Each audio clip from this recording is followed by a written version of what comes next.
You do? Oh, good.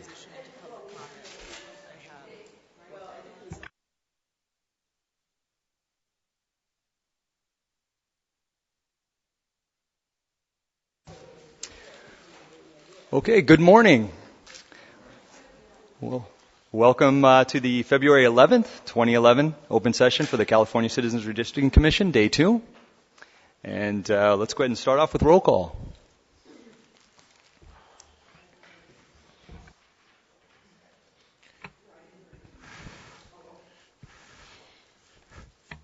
Commissioner Aguirre? Here. Commissioner Anchetta? Here. Commissioner Baraba? Here. Commissioner Blanco? Here. Commissioner Dye? Here. Commissioner DiGiulio? Here. Commissioner Filkins-Weber? Here. Commissioner Forbes? Here. Commissioner Galambos-Malloy? Here. Commissioner Antai? Here. Commissioner Parvenu? Here. Commissioner Raya? Here. Commissioner Ward? Here. Commissioner Yao? Here. Thank you, Janice. Real quickly, before we start this morning, just a matter of order is on the microphones, just remember that after you speak to shut them off. And if you see this kind of a thing, it's just reminding you to shut them off. Because what happens is if two are on, the third person who might be speaking, their mic isn't on, so the audio might not be picking them up. I guess that happened often yesterday. So we'll pay good attention to that, and the vice will help us point that out.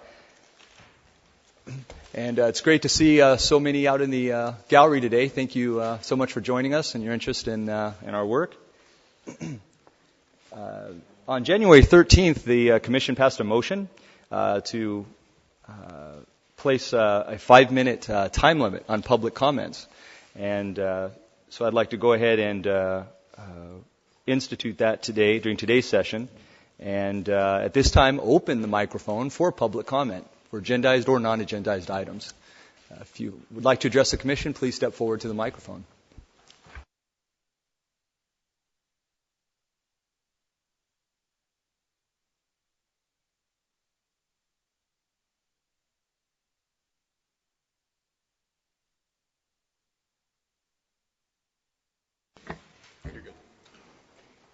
Good morning, Commissioners. Didn't even write my notes on this one yet at this bright hour. I'm Bruce Campbell from West LA area. And first, I thought it was a little odd comment about all the people in the gallery, or galley, or whatever you called it. While Claremont makes sense if one has wheels and is available in the daytime, but I hope you plan hearings more oriented so that people taking public transportation can get to the hearings too. If I took public transportation, I'd probably have to get on a bus at 4 a.m. and maybe Greyhound or something could get me here, maybe. And so I mainly want to mention a few things, places I used to live.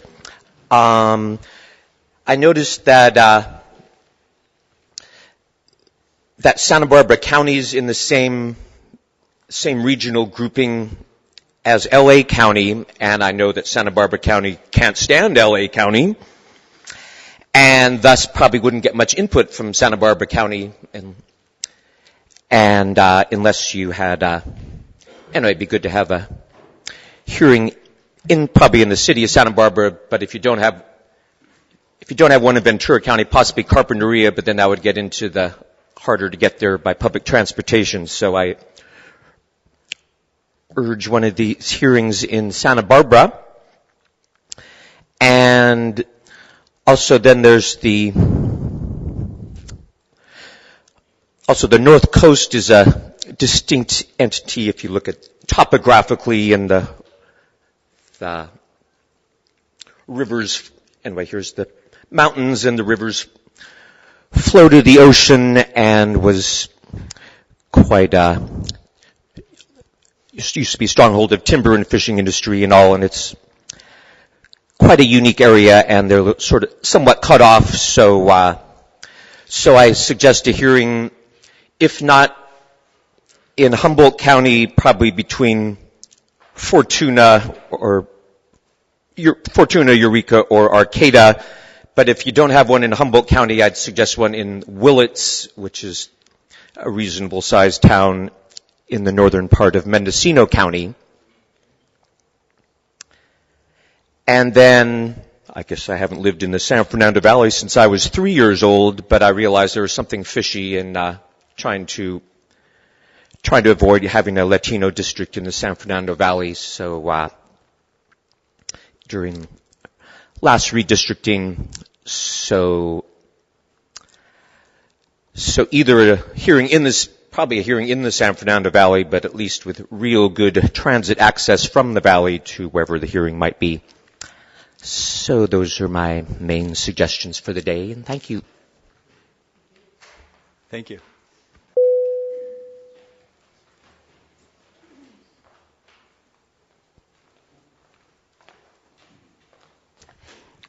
Good morning. My name is Ellen Taylor. I'm the president of the League of Women Voters in Claremont, and we are sending observers here. I am an observer. We will not be speaking, but we will be watching what you are doing and how you are doing it, and I just wanted to explain the presence of probably all gray-haired ladies. Although we don't have to be. Thank you.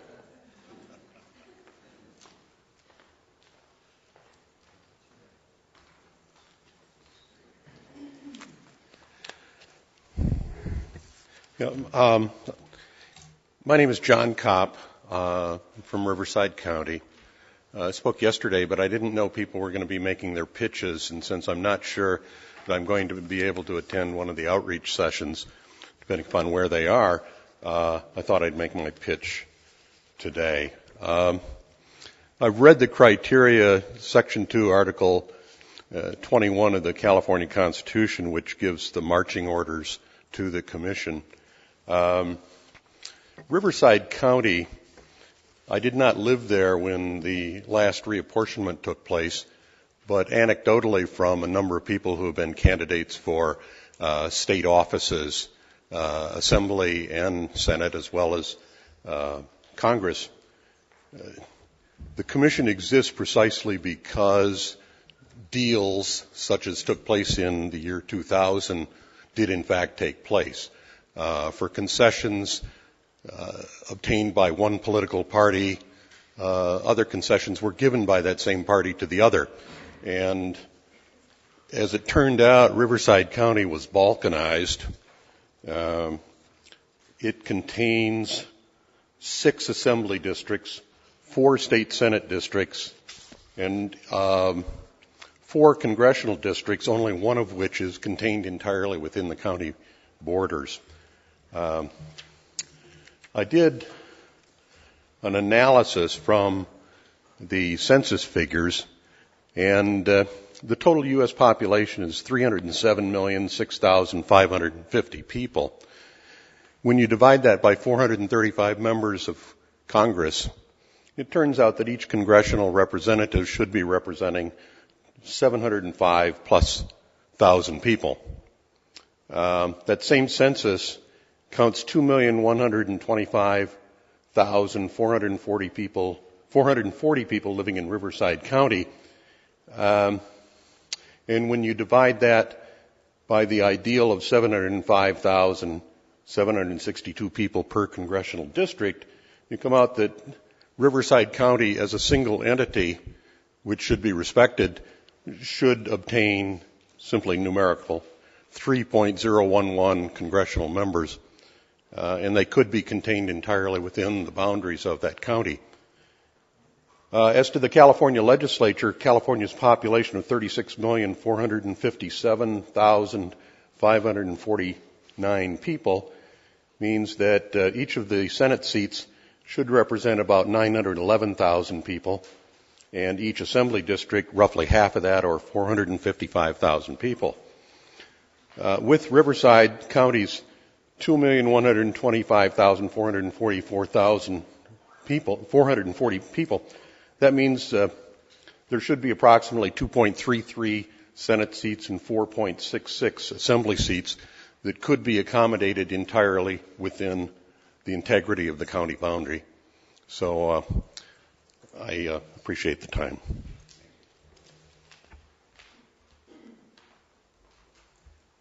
Thank you. With no one else approaching the mic, we'll go ahead and thank all the comments that came in this morning. The League of Women Voters actually had a really well-spoken gentleman that participated in the communications subcommittee yesterday and just had great comments and fantastic thoughts to share with us. So we certainly appreciate your participation and being here with us. Thank you.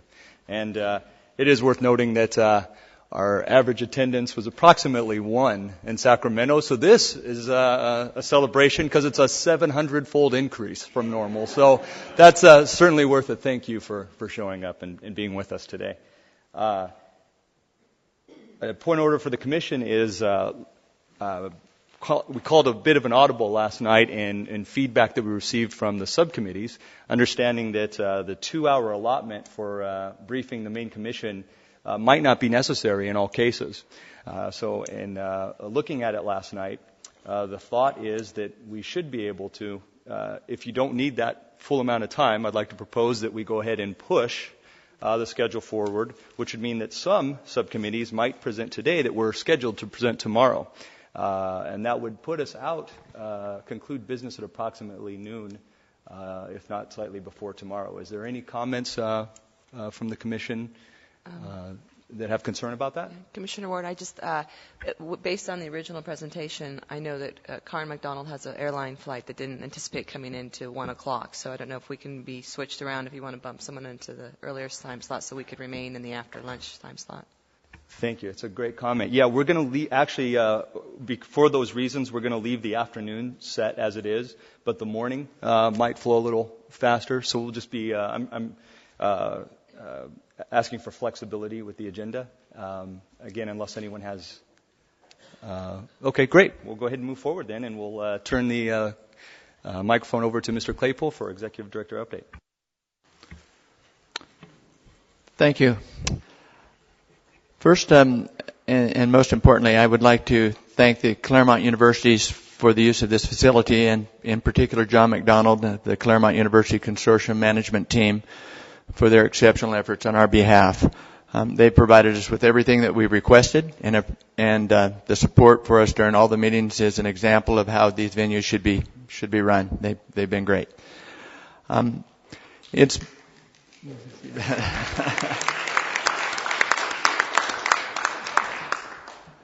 It's been a little over a month since I was selected by you to be your executive director, and it's been a steep learning curve. In the first interim period between the first and second Sacramento sessions, my focus was on identifying the staff that we needed and interviewing them and hiring them, establishing our K Street office space in Sacramento, and creating a plan for moving towards the completion of our mutual goal of redistricting California's Assembly, State, Congressional, and Board of Equalization districts as Proposition 11 and 20 intend. In the second 11 days between our last Sacramento session and our meeting here in Claremont, I've continued in my efforts to complete our staffing and to move towards a plan for redistricting that reflects your vision as it's been communicated to me. In doing so, I've spent the last 6 days working with 3 staff members, Raul Villanueva, our office manager, Janice Sargent, our direct aide to you, and Christina Shoup, our administrative liaison to the state agencies assisting us. And I've had 2 full days with our chief counsel and director of communications to accomplish the following. We established a dialogue and meetings with the Center for Collaborative Policy and linked 2 members of the technical committee with the senior management team. We also had numerous conversations with Karen McDonald and the director of the statewide database. Together, a plan for outreach and hearing input was outlined and is the topic of the presentations that we're having during this session. I also met with a person with a staffer from the Speaker's office and a staff person from the Republican caucus, both who noted that there was joint agreement in an effort to provide the statewide database and public access to redistricting software as required by Propositions 11 and 20. Both also offered the full support of their respective office and membership to this Commission's efforts. We also opened up a dialogue with the Department of Finance and received instruction on how to request the current $1 million augmentation that's in this year's budget. In that instruction, I was encouraged to seek any augmentation beyond what a statement of need, beyond that with a statement of need for the additional funds that showed what each pool of funds would pay for and in what fiscal year the expenditure would occur. The work of creating an overall expenditure plan by fiscal year has already begun with the estimation of staffing costs. As soon as the Commission gives preliminary approval of a plan that outlines the public hearing and outreach process at this session, we'll have the framework to put an overall budget in place that would be the basis of our statement of needs, which will include all the elements anticipated to complete the redistricting process. Our plan is to provide the completed statement of need at the Sacramento Capitol session following approval of the final plan for public hearings and outreach. In the week following the approval of the statement of need, we intend to submit the request to release the $1 million in the current budget from the Department of Finance using our statement of need as the basis of our justification for that augmentation. We also intend to open up a dialogue with the legislative leadership and with the Department of Finance to request the remainder of the funding that we anticipate needing. Again, we use the statement of needs there as the basis for those requests.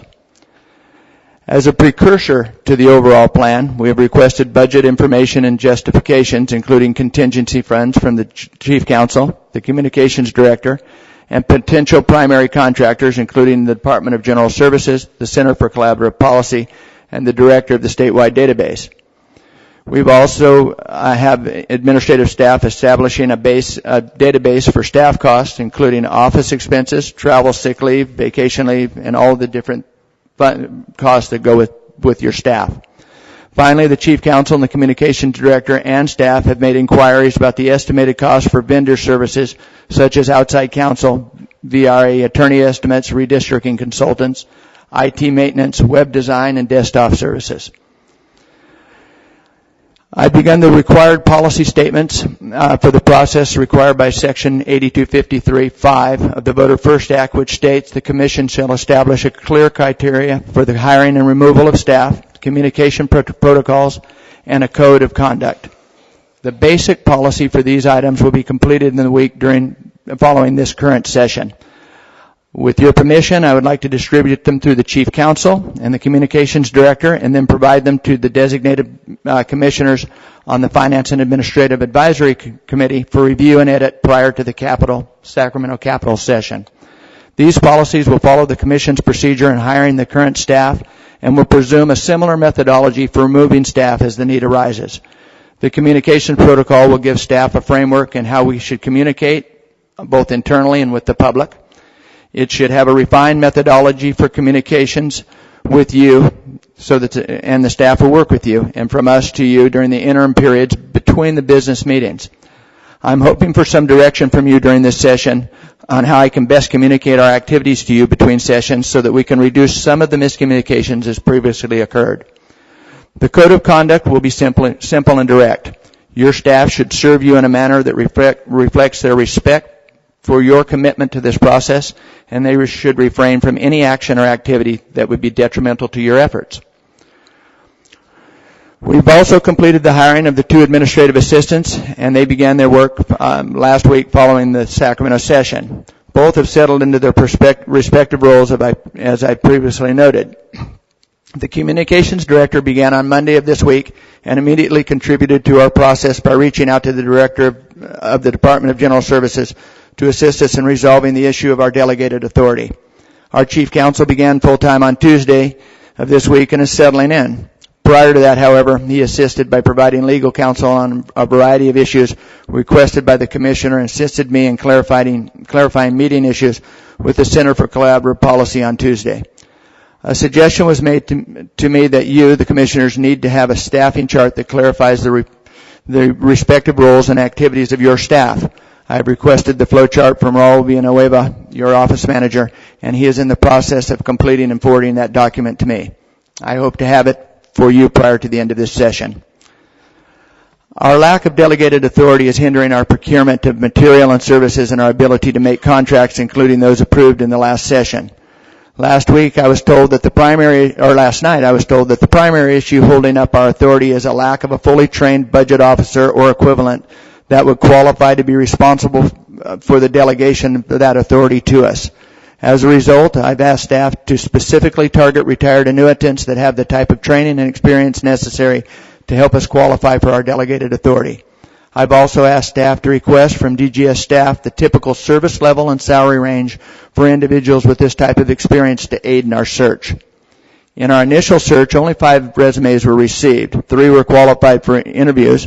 1 was clearly unqualified following the interview. 1 had the basic skills but is underqualified, and the most qualified candidate declined, stating that the amount offered for the position was insufficient. In the meantime, alternative means have been identified to contract for services, including interagency agreements with the CSU Sacramento to try and secure IT and non-IT services while waiting for our delegated purchasing authority. The efforts remain ongoing. In addition, we're also partnering with DGS staff for contracting and procurement as a temporary alternative plan while waiting for resolution to our delegated authority. This has allowed us to pursue the procurement of office supplies beyond the $100 originally allocated. It may also be an avenue for IT services and products, including the purchase of badly needed software and accessing vendors for website and office IT needs. Our Sacramento offices have been outfitted with computers for staff, courtesy of the Secretary of State's office, and the Secretary of State staff have completed the installation of phone lines and a fax line. Each commissioner is given a contact list in their packets that indicates the staff and commissioner contact numbers. A system for accepting and processing travel expense claims and per diems has been set in place. This will facilitate the filing and record keeping and intake process that we need to accommodate DGS requirements. Documentation needed from individuals to make payment has been identified, and CRC staff are in training to take the process over from the Secretary of State's office.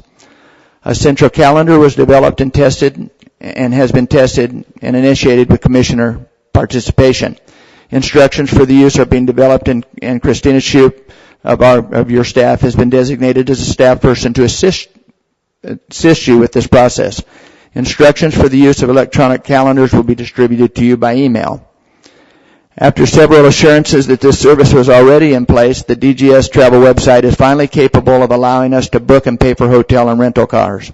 The final travel service for airline tickets is supposed to be in place within a few days. An email will be sent to each of you explaining how to use this service as soon as we know that it's all in place for you. Business card prototypes have been finalized and the costs have been identified. Templates are ready for commissioner review and will be emailed out to each of you for comment. DGS can also design a customized card with the commission logo if the commission is willing to pay the extra cost. A cost breakdown for the additional cost will also be provided in the prototype email. We've established the 800 public line, and it's been transferred to our CRC offices, and we are now taking all public inquiries and questions directly. The volume is low at this time, but it will pick up when we start taking public comment. Staff augmentation may be necessary to cover the phones and the website comments if the volume accelerates to the point where a current staff member can't keep up with the response and perform their primary duty. We have discussed the provision of student interns and volunteers with CSU Sacramento's Employment Services as a low-cost alternative to covering these responsibilities. BlackBerries are almost available, and the Secretary of State's office is moving quickly to purchase the phones and place a maintenance and service agreement in place to manage this resource. We anticipate that the phones will be available to those of you who requested them by the 1st of next week. We will provide them to the commissioners once we determine a feasible way to deliver the phones. So this is all the things that have been done in the last 11 days on your behalf. I promise that I'm going to set in place a process for making sure that you know what we're doing in the interim in the future, because I realized that there was probably a lot of concern that maybe we were asleep back there, but we weren't. Some of the impediments that, as a recap, that have really stood in our way has certainly been the lack of staff from January 24th through the 31st. Not getting our computer or phone lines in place until January 26th, the procurement, the $100 procurement limit, and our inability to purchase IT services has hurt, And numerous issues with Google Apps have been a problem to us. But the Secretary of State's office continues to be an instant resource to us whenever we need them, and they've been great. I have, at this time, 4 recommendations that I would like the Commission to consider. I'd like to end the 24-hour turnaround time for stenography services. During the prior session, we missed this 24-hour turnaround for posting on 2 occasions, and no one complained that it hadn't been posted within the 24-hour period. We just didn't, the Secretary of State's office was simply unable to post them up in that time. If we drop back to a 5 to 7 day posting, we can reduce the costs by almost 1/2, and those costs are significant to you. Right now, we pay about $10 a page. Yesterday, we had about $300 or 300 pages worth of transcription. So it's just a significant reduction in our costs if we can do that. I would also like to recommend that we continue live streaming to the extent possible, but accept venues where live streaming can only be done from one meeting or not at all, which is the case here. In the cases where we can't live stream, we can post the video of the hearing as soon as practicable and provide a link to the venue similar to the one provided by the live streaming venues. We could also post the circumstance on our website to alert viewers to this issue, but we are going to run into places where they're not going to be able to live stream 2 meetings at once, and I believe we will run into venues where they may not be able to live stream at all because they won't have the broadband for it. I'd like to end the paper copies on the public comments to the commissioners, and I believe you're already going online to look at the public comments. In its place, we will always link you to our website where the comments have been swept and cataloged for your review. This is going to be particularly important as we have greater participation in our meetings where physical copies of these comments will be problematic or impossible given the volume. The transition to a paperless system will be easier if we initiate it now while the volume is relatively light. Finally, I'd like you to consider giving me the authority to increase the wage scale for the allocated budget officer position to reach a level of pay sufficient to attract an individual that will meet the Department of General Services requirements. I hope to have the information as to what this level will be before the end of this session, but we need that delegated authority in place, and if the only issue is that we have to have somebody with the requisite training and knowledge that they require in order to push that button, I think that it's something that will pay huge dividends. Thank you.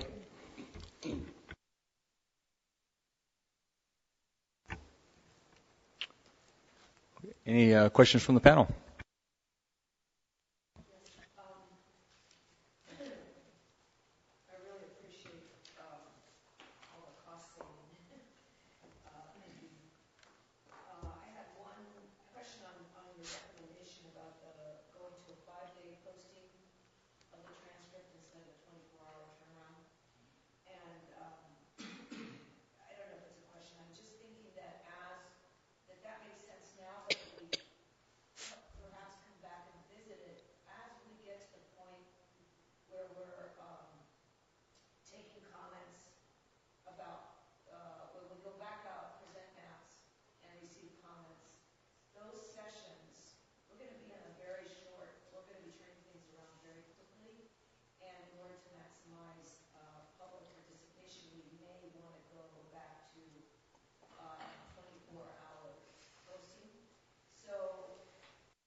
A similar question. You know, there's such a dramatic difference between 24 hours and 7 days. And so I was also wondering what would be the cost savings with a 48-hour turnaround time? Are there any kind of incremental options we could consider? Absolutely.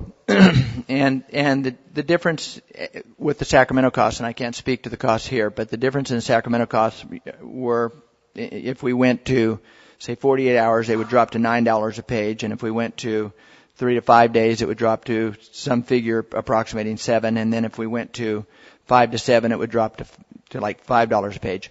this is always an option for us to reconsider and to step back up to. If we start getting comments from individuals that it's just not convenient, or if you start looking for those transcripts and it's not helpful to have this policy, we can take the cost back on, and we can make what I would recommend in this case, however, is that we plan a contingent fund as we budget for what we're going to do to accommodate that increase if we need it. Again, under the theory that no one's going to care if we give the money back, but they will have an objection to giving us the money if we need it at that time. Do we know who the users of these transcripts are? Do we know who the transcripts of these do we know who the users of these transcripts are? We have some indication that certainly the users are in this room because most of the people who are involved with watching us, as well as yourselves, will go back to the transcripts periodically to ensure that they've understood a point, or when we've gone back to make sure we knew how we voted. And it's much more convenient than going to the video streaming, which, as I've been told, has no fast forward function on it. So if you want to remember something, you've got to go through the entire process.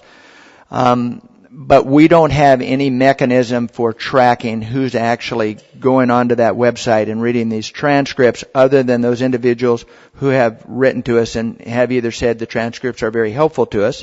And there haven't been a lot of comments, but we received those.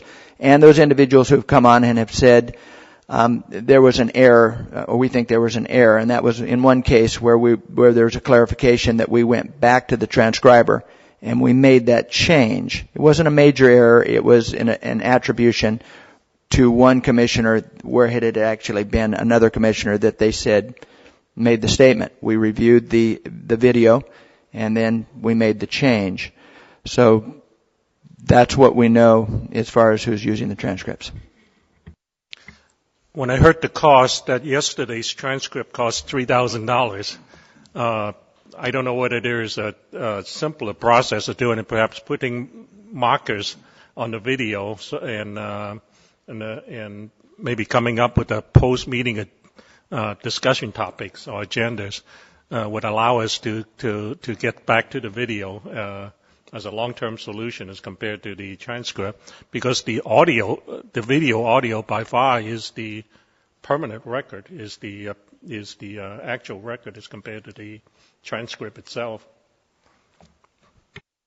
The one comment I would make, Commissioner Yao, to that is that our meeting minutes are very succinct because we have the transcripts, and so we use that as the official record of what's occurred here, and then we reference our meeting minutes to that. And we do have a lot of individuals, I should say, it's a perception that we have a lot of individuals who will go to the transcripts because it is easier for them to see what occurred at a certain point. So it does, I think, have a function that the Commission has to consider in the long term. It is a major expense, but it provides a point of clarification to the public that I think is appreciated.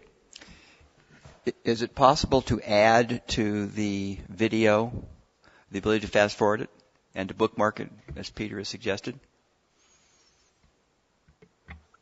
I don't know that, and that's something that we will look into and do, or find out what that cost is. But that'll be the issue. Will the incremental cost of adding that service be more than the incremental cost of having the transcripts? Sure, but if we cut the transcript cost by a factor of half, it would eliminate the need for the 24-hour turnaround. We could still have the 5-day turnaround, but as far as if someone wanted an instant recall, if we were able to bookmark it and to fast forward it, we could ask them to use the video. We're making a note, Yep. and we'll find out what it costs. Yeah, I think this is a technology problem. It's actually pretty easy to solve, and it should be a lot cheaper. So I think if we as a commission can agree that if the video can be more manageable and that becomes our permanent record, let's save the cost on the transcripts. Yeah, I would only add that I wouldn't use the current interest in the records today what it might be a month from now. Because as we get closer and closer and start revealing direction, the interest and the specificity of the comments will become of much higher interest, and we should not remove something that we can't later add in. Mr. Claypool, there was an issue about having the transcripts certified before they're posted. I understand that the transcripts were being posted without some kind of certification mark or seal or something like that that actually makes them official record. Is that something that you're aware of or that you've looked into? There, as I understood it, there was an issue that that at least one transcript had been posted up. We pay for the certification, so I believe that was simply an error in not placing that certification on the document. It wasn't that we had placed an uncertified document on it. It was a procedural issue, as I understood it. But I'd like to check with staff in Sacramento and come back to you with more information on that as well. Shall we put this transcript issue to bed? I think for the time being, I can live with the 5-day turnaround as compared to the 24-hour turnaround, and I think we're at liberty to increase or shorten the turnaround if we feel that a 5-day is too long. So that's my preference at this point in time. Is that a motion? I will move that we follow our executive director's recommendation to increase the turnaround time from 24 hours to 5 days at this point in time. Second. Can I amend that motion to a 5 to 7 day turnaround? Yes. Okay. So having heard that seconded, we'll go ahead and just do a hand vote after we open it to public comment. Is there any public comment regarding transcription turnaround time?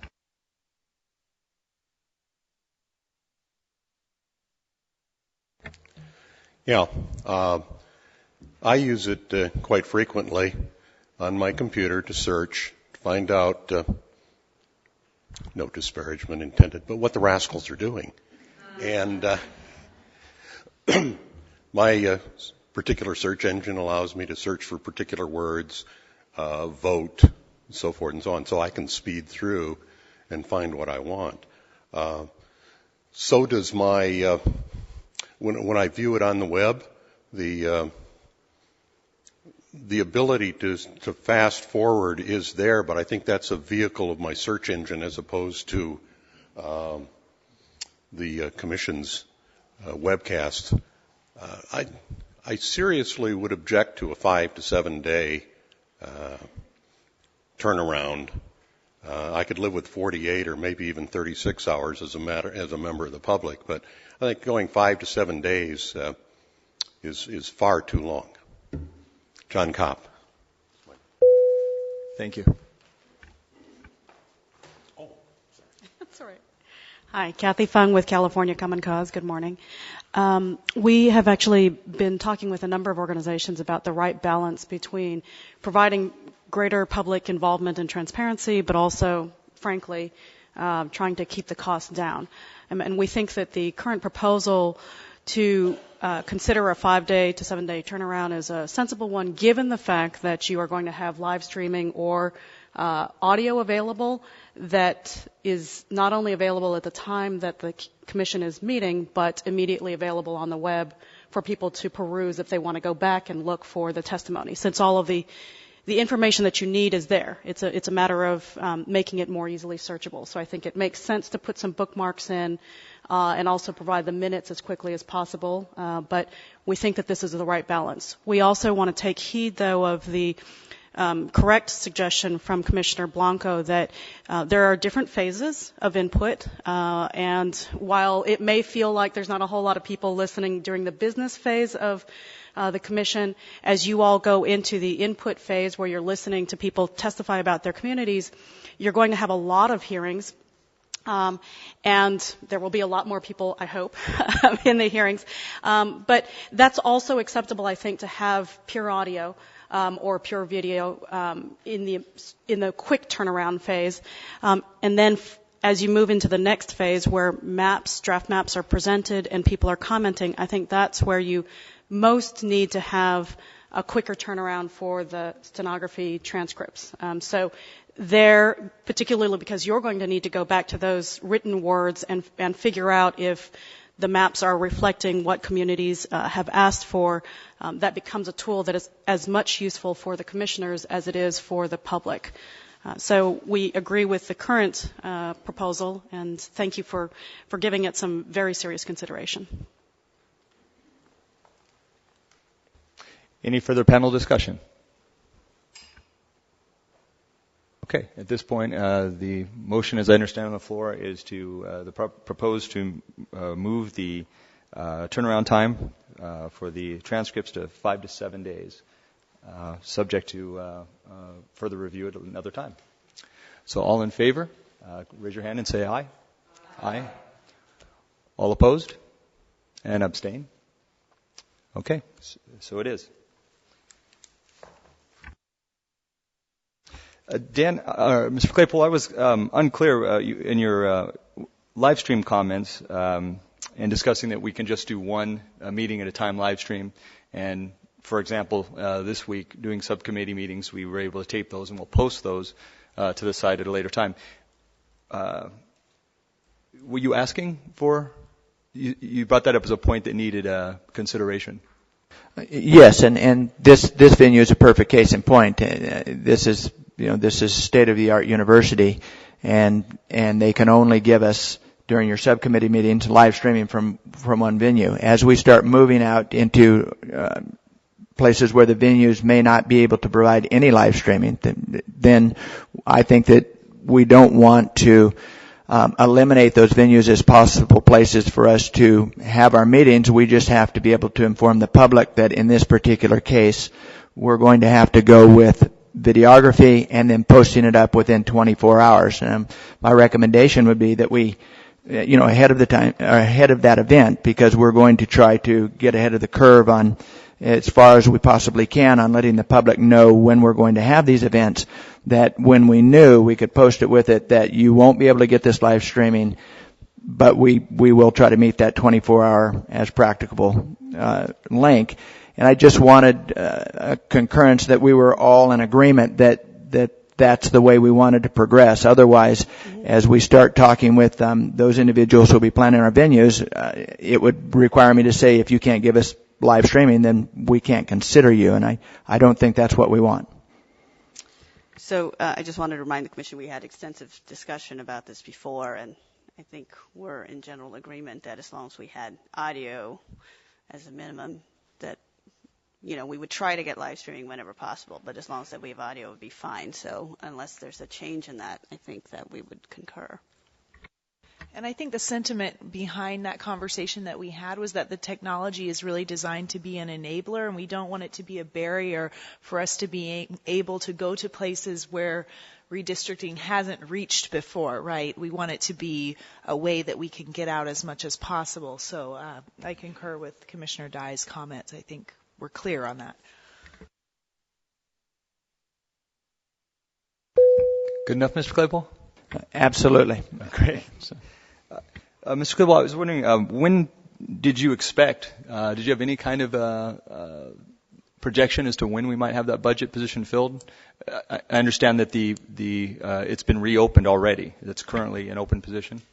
Yes, it is. And because we've advertised it, we don't have to go back through as I understand it, the 7-day process for letting it. We're holding it with the Secretary of State's office as an ongoing position to be filled, and then we'll take the applications.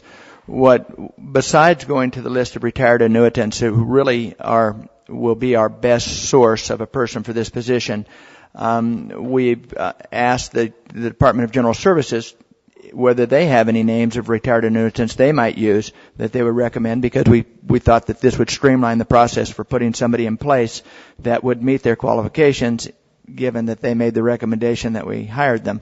So we're working on that.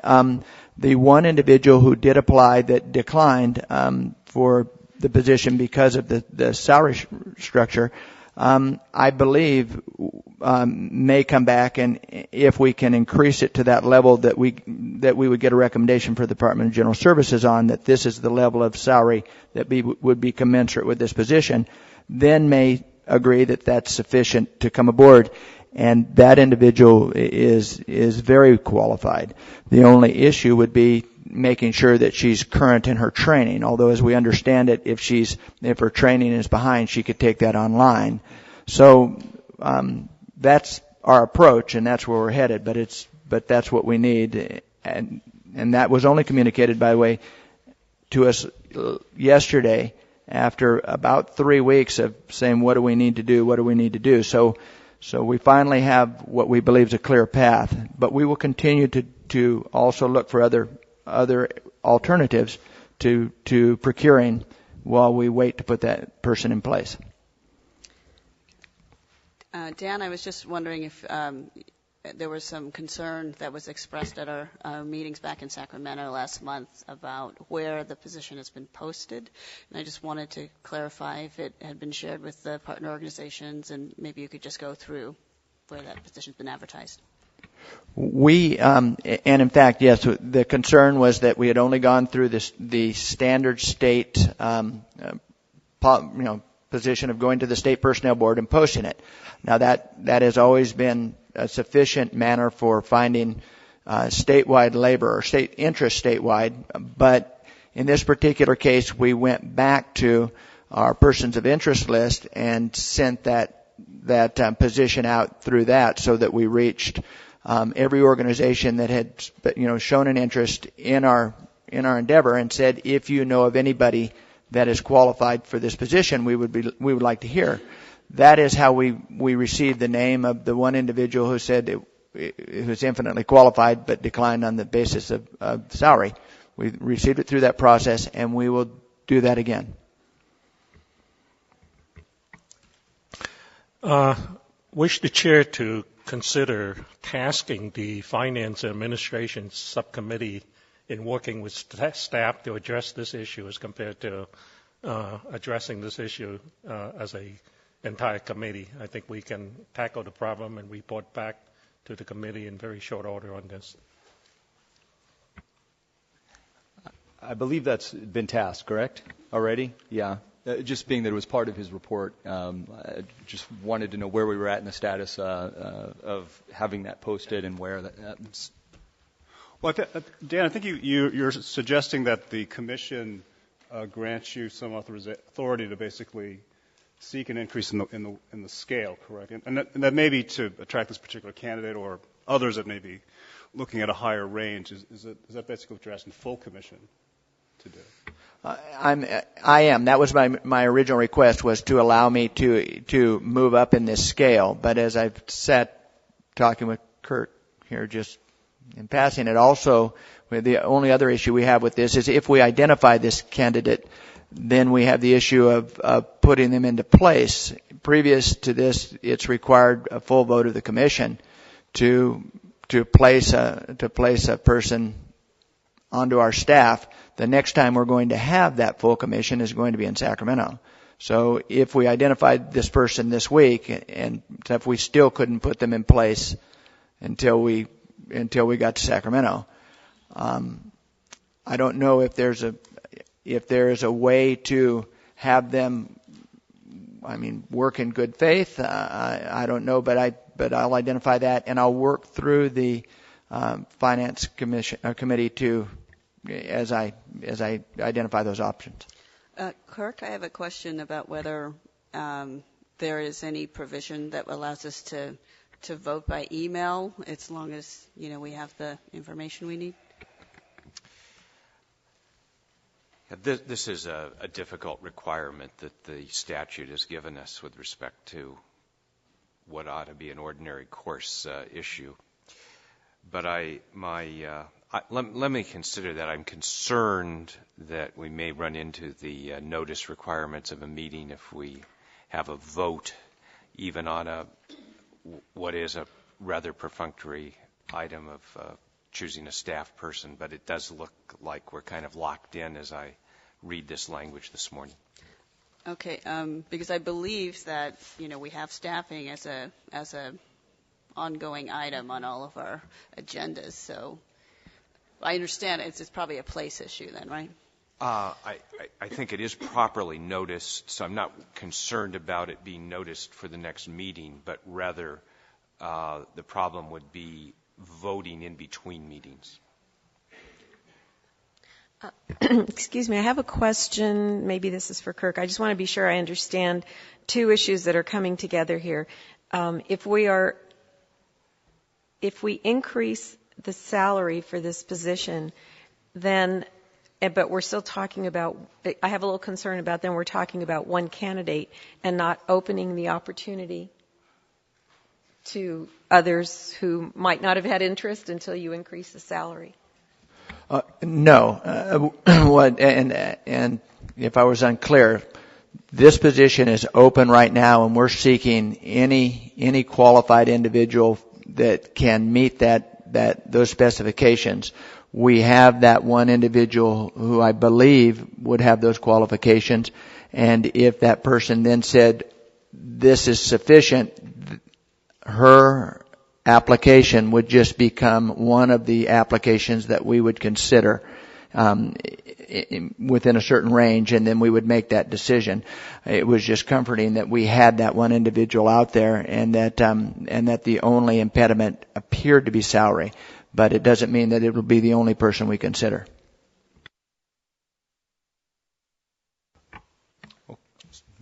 Just a couple of questions of clarification for myself. We're talking about authorizing you to raise the salary to attract other applicants and to post that. So that would be one of the questions, and that's what you're asking for.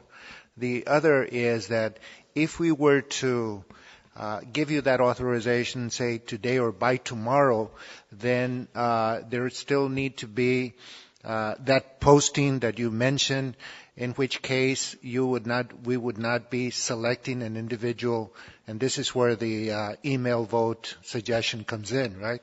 Because it needs to be approved by the final commission. So my question is, if we give you that authorization even by tomorrow, you would not be able to get a budget officer until our next meeting in a couple of weeks. Is that because of posting requirements? Is that correct? Yes, on both counts. I'm asking for the increase in salary, but unless there's some mechanism that we can put in place in between, we are stuck with the 14-day noticing period and meeting again in full commission. After that, the only other alternative I can think of is if there's some way to put somebody in on an interim basis, but I think we still run kind of a cooperative of the initiative. Even so, let's say that we move forward with that by tomorrow, that you post that, you select an individual.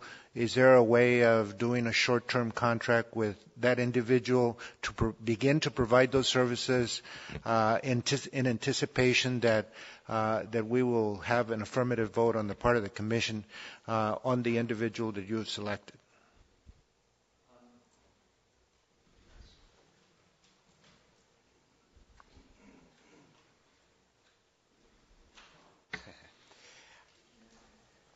I don't know the answer to your question for sure, but I wish there were an analog to the simplicity that business enjoys in terms of being able to nimbly put in place the services that it requires to conduct its core business. And very typically, the state does not have provisions that permit that expeditious use of resource. And I don't know the exact answer, but my inclination is that we would have to work very carefully through a state process to see if we could attain on an interim basis as essentially an independent contractor those services subject to later confirmation in the employment status of the individual. I think it's a good idea. We will look into that, but I can't say how it will come out presently. I might add that one of the reasons that we hired you is because of your nimbleness. The spirit of nimbleness, Eddie. Yes, I was thinking along similar terms. A couple of meetings ago, we approved authority. I can't remember what the amount is. Under 50, right? Mm-hmm. For special contracts, subcontracts, purchasing. So I would like us to explore the possibility of some potential consultant contract, and then we could come back for a vote on a permanent staff position. Mm-hmm. Well, why don't we go ahead and do that?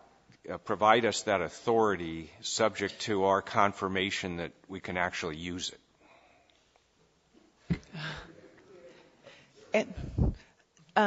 Dan, an additional question on this. I'm under the assumption that having some additional budget officer capacity behind you will be the only way we're able to have a draft finance narrative or needs statement between now and our Sacramento meeting. Is that correct? No. It was my original intention for this person, my primary intention was to give us that ability to put together this statement of needs that we need to go forward to the legislature and to the Department of Finance. But we're capable of putting that statement of needs together with the staff we have right now.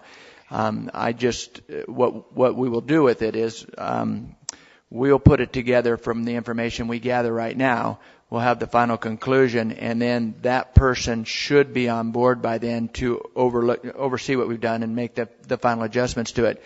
If that weren't the case, however, there is the services of a very knowledgeable individual that has worked with the largest contract through Department of General Services that they've ever had, was offered to us out of the Senate office, and we would run our statement of needs past that person as an alternative. So we have the means to go to someone who can look at our plan and say, you need more here, or you need more there. It would have just been easier to construct with this individual.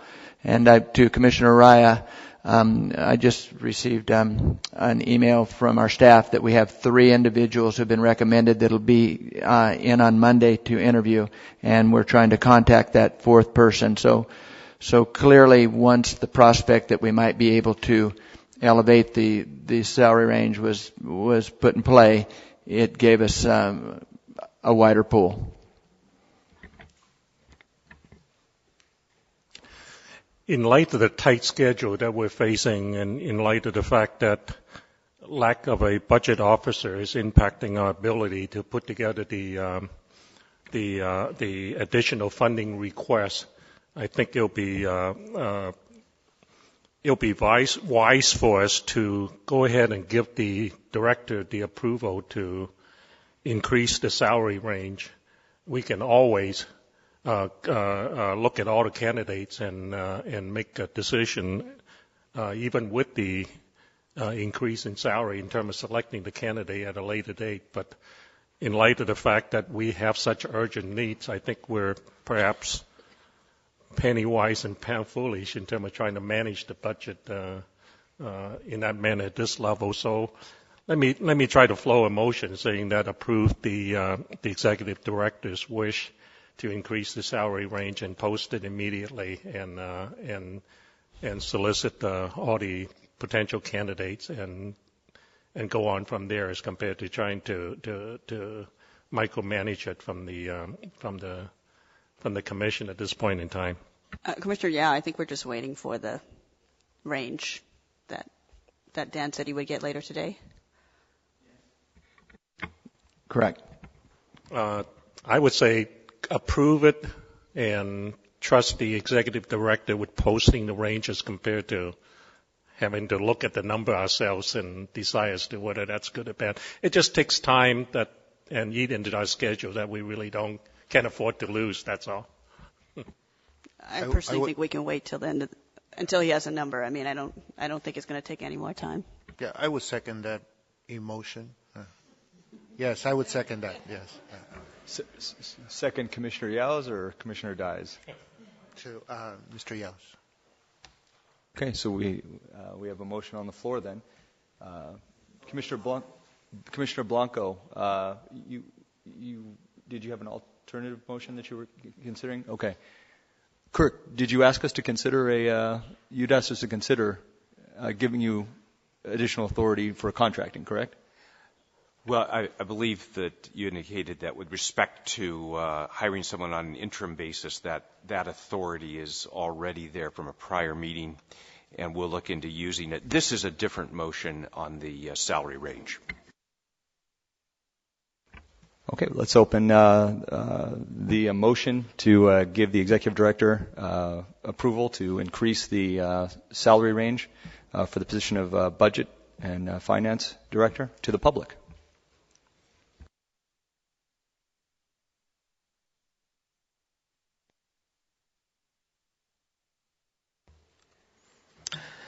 Good day again, Commissioners. I was thinking of applying to be a commissioner, and the pay looked reasonable for that, and I don't think with all the unemployed folks these days, I'm sure if it stays the same salary and gets out enough, that a competent person would come forward, and I don't think we should cave to a greedy prospective candidate. Thank you. Thank you. Just for the panel, we have a motion on the floor that was seconded, so we have to we need to completely address that issue at this time. So having no further public comment, we'll go ahead and put this issue to vote unless there's more panel discussion. I'm just clarifying. I'm not clear why we would need to take the vote now if we anticipate that Dan will have some budget numbers for us while we're still in session. I personally, at least, even if you had a range, would feel more comfortable taking this vote. And if you think you will have some hard numbers for us while we're in session, I'd suggest we wait. I would move to table this motion until those numbers are presented to the Commission. Second. The table. Mm-hmm. On the table. Yeah. All right, so we have an alternative motion on the floor to table the original motion until salary figures are available, and that has been seconded. Is there additional public comment on the amended motion to refer the vote to give the executive director permission to increase the salary for the budget and finance director to a later time when the increased numbers are available? And seeing no one approaching the mic. And just to make sure, that those figures are going to come in when today? I already sent a message last night and then reaffirmed that we need them as soon as possible. So I would anticipate that we would have that salary range or that estimate that DGS gives us sometime today. I would support the alternate motion, so I think we need to vote on the alternate motion first. Sorry, Okay. just as a matter of parliamentary procedure, motion to table is a separate motion. It's not an amendment to your motion. It's just to table it till later. Okay. All in favor of coming back and visiting the issue of raising the budget and finance director's salary range to a higher level once those numbers are available, please raise your hand and say yes. Yes? Aye. All opposed? Any abstained? Okay. We'll revisit that.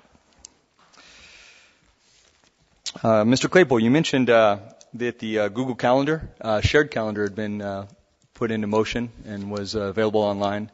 And I believe Christina took care of that for us. My understanding was from some feedback that there has been multiple issues with that, or it's not exactly ready for use. Is that correct? I believe that she'd actually been in contact with Commissioner Dye and so forth, and the issue is kind of the overlay and clutter that will end up occurring if we use our main calendar for all things. What Christina has suggested, and I think is probably a pretty good idea, is to have several calendars. One of them would be for scheduling up our meetings down the way, and you could each put whether you would be there, which ones you could be available for, and then have another calendar that would be availability. It just will be more manageable than than one calendar. If I can only imagine what your calendars look like right now, and if we overlay 14 of them, I think it'll just become too cumbersome. So that's the issue we're dealing with. Christina is putting together a plan, and she was hoping to send that out in an email of instructions to you, saying this is how we propose to do it. And then we need your input as to whether or not it works for you, or if it's cumbersome, or what changes you would recommend in it. Okay, thank you. Yeah, I had understood that there were technical issues with that calendar that made it possibly not a viable option at this time. I guess my information was incorrect then, correct? Well, I think originally when we spoke, because this was a last night thing that I got back to with Christina, so I think that she had worked over some of the technical issues, particularly with the Commissioner Dye, and then this morning the response to me was that this would be a better approach to it. So I think she's got a route around the issue, and we resolved those technical issues. Excellent. Thank you so much. Dan, can I ask an additional question? I think our most urgent order of business for this session is actually putting into place our schedule for March. So is there the possibility we could get it up and running to at least test its capacity for scheduling our March sessions? I believe it's up and running right now for March. I mean, I think we've got a calendar that will allow you to put in your availability for March. All we're talking about now is whether you're going to go on there and find two calendars. One that would be for scheduling your availability, and the next calendar would be for signing up for different venues as we set them in place. But we'll get an email out to all of you from Christine on that today. Thank you. Can I address the public comment, the paper replacement with just the email? Can we find a way to number these public comments so that we don't basically have to track it by date? So that, if we're finished with public comment number 352, we know where to pick up from that point. I don't see any reason why we couldn't number it. If we can put a date on each one of them, we ought to be able to put a number. I would suggest that we could probably do both. It would be helpful to not only date it but number it. So we'll make a note of that. I have a few questions on that as well, Dan.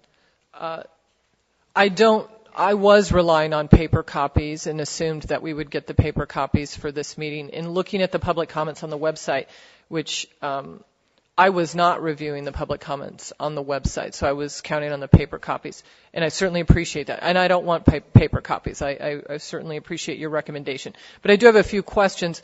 When did staff stop giving us paper copies so that I can make a determination of the dates of the information that I have not had an opportunity to review based on what's on the website, number one? And number two, how quickly do the public comments get on the web if they are sent in by mail or email, or how quickly do they get on the website? Okay, in response to your first question, then the package that you would have received would have been similar to the last session, and it would have been all public comments since the last session. And that would have been available to you if we had done it on the paper, by the paper method, at the start of this session.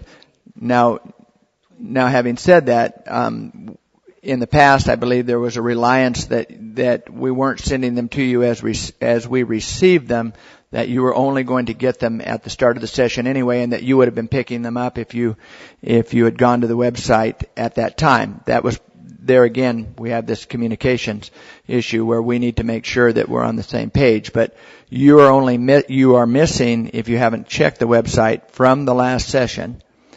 But as I understand it, that's not a large volume, or the volume's actually picked up since we've entered session here. To answer your second question,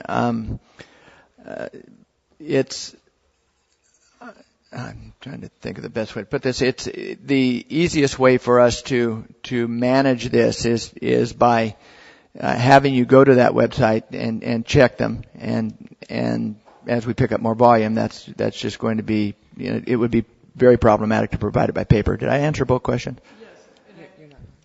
A few follow-ups in that regard. Go ahead. Is it still SOS that's managing the website and putting these comments on here, or do we have a staff member that's doing that? It's still SOS, and the whole issue, and that that was the second question I need to address. The whole issue with the Secretary of State, and they're desperate to get us our own authority because they have an election coming, and we're eating up valuable staff time of the one person they have who manages their website.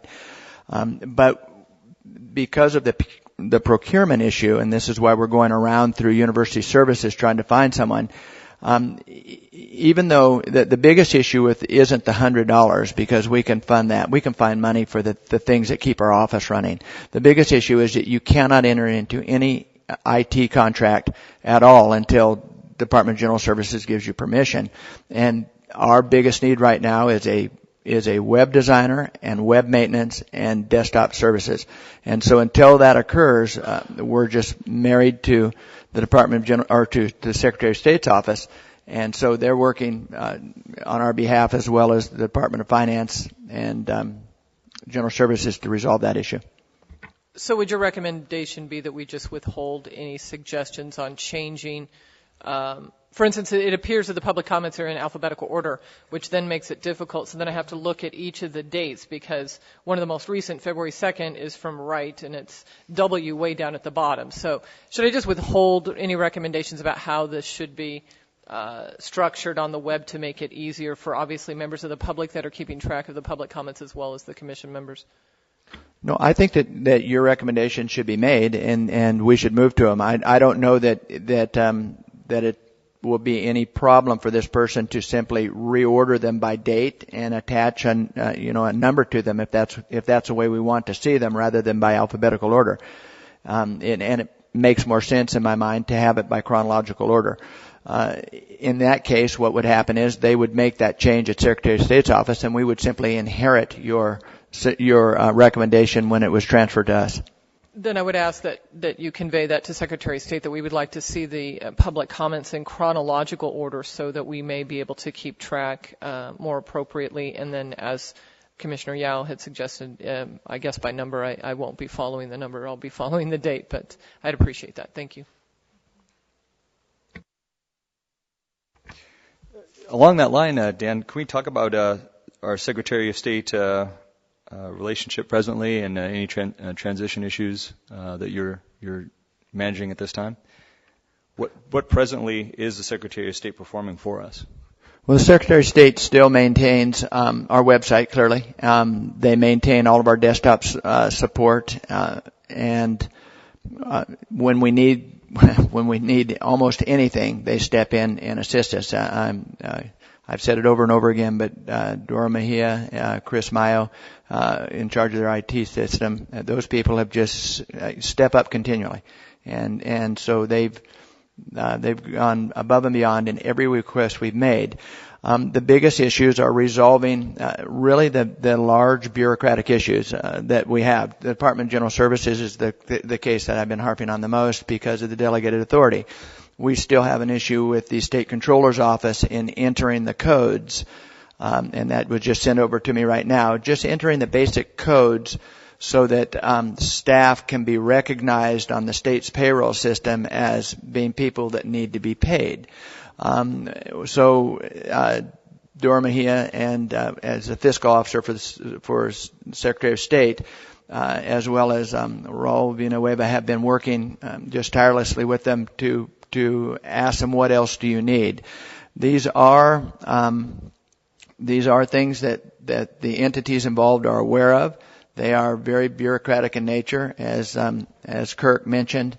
There is a lack of nimbleness to the state system that then requires that certain boxes be checked, and that's what we're moving through. Will staff be paid? Yes, that's going to occur, but those are really the only issues.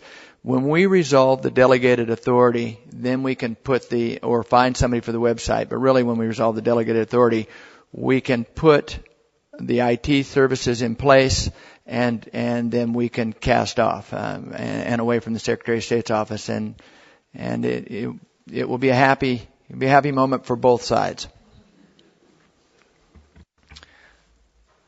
In your Commissioner Blanco?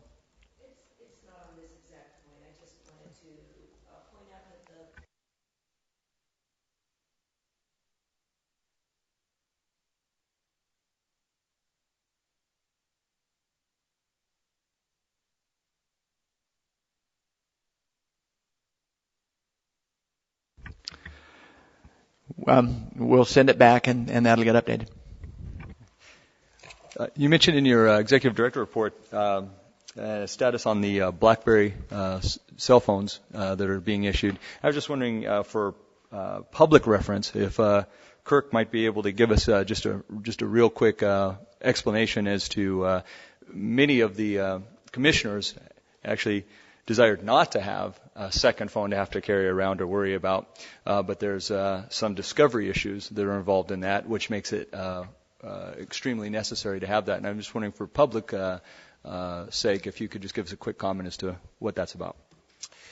I think this issue comes under the heading of the Public Records Act, which is one that's gotten a little bit less attention, as best I can tell, than the Public Meetings Act. We ought to come back and talk about it.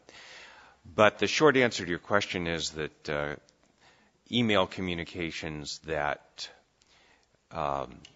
reside on a mobile device are it is likely that those communications would be covered by the Public Records Act, which means that if we get a request for them, commissioners would have to provide those, which has two implications. One is people should be thoughtful about how things are expressed in that forum, and the other is the burden of producing those. And while it can certainly be done from a personal mobile device, other than the state-provided one, it would just make that easier if they're all in one place. I just wanted to clarify for the commission and for the public. I am hesitant. I see I'm evolving into the role of the technology person here, but since we're using Google Apps, our emails are in the cloud, so they are not resident on our device, so that's not something that we should have to worry about. Okay, may I ask, just being the person, the least technological person here, I know we had a conversation about being able to put multiple emails on your cell phone. And for some of us, that's very challenging. So that even though it may be in the cloud, I still have to access it. And that was my concern, part of my concern about having a separate device so I could just say, okay, here's this. I don't have to figure out how to do it on my phone. If it's easier for you to carry a second device rather than figuring out how to configure your phone, I would say go for it. But it's relatively easy to configure it, and I'm happy to help you.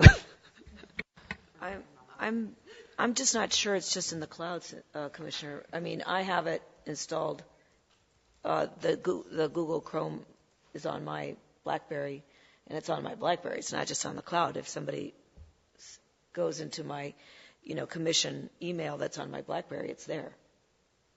That's true, but you could delete that at any time, and it would still be in the cloud, so you wouldn't be getting rid of the actual email.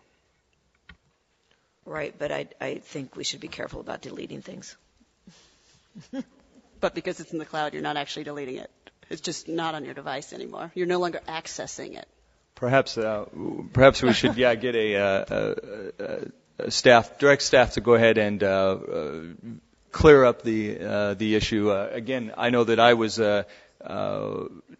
looked into this when that issue came up and was absolutely directed that if any text messaging between commissioners, any thing like that occurred, that your personal cell phone would then become public record and discoverable and things like that. I was assured that's true. Maybe it's not. I don't know. But let's just direct staff at this point to further clarify that and get back to the commission. If I may just have one clarification just for the ease of staff and so that there isn't multiple work that's done.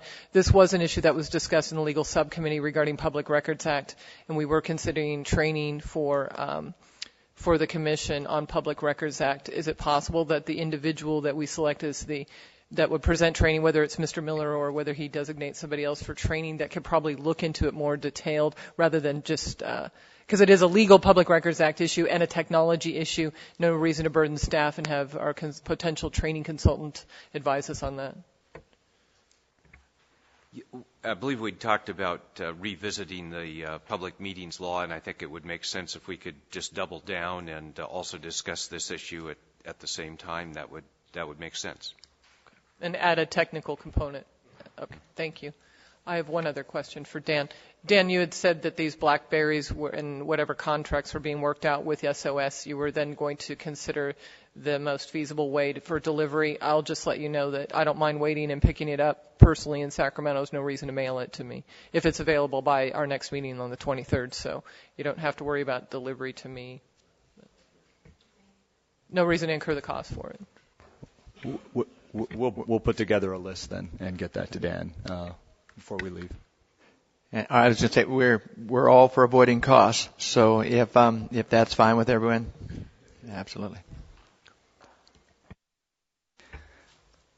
Okay. Mr. Claypool, you'd asked for some direction on how to better communicate between sessions. Is that correct in the executive director report? Is that one of the things you'd asked for? Actually, I had said that, and it came out of a conversation yesterday that there was a communication gap on our agenda that we had, and so I believe that the vice chair is working on some possible comments, and so we will look forward to those. But I think that they were going to be an item under governance, but I will defer to the vice chair.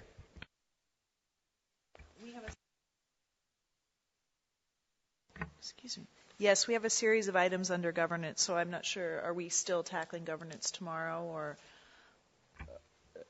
Since it was raised in the executive director report, I have no, unless there's objection to just getting it done now. Let's hammer it out.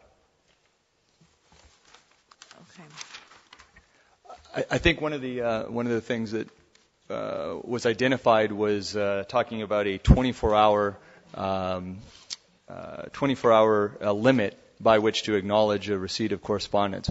So that would look like if a commissioner or a staff member were receiving an email from staff or another commissioner that within 24 hours there would be an expectation that you reply in kind. Even if that means nothing more than I received your email and will address it by Friday or something like that. Mr. Chairman, excuse me, before we get into this discussion, may we have a brief break? Second. My vice asked for that and I ignored it. Absolutely, let's do that. We'll break for, let's do 10-minute break and we'll begin back at 40 after the hour. In the morning, in the morning we need to do it.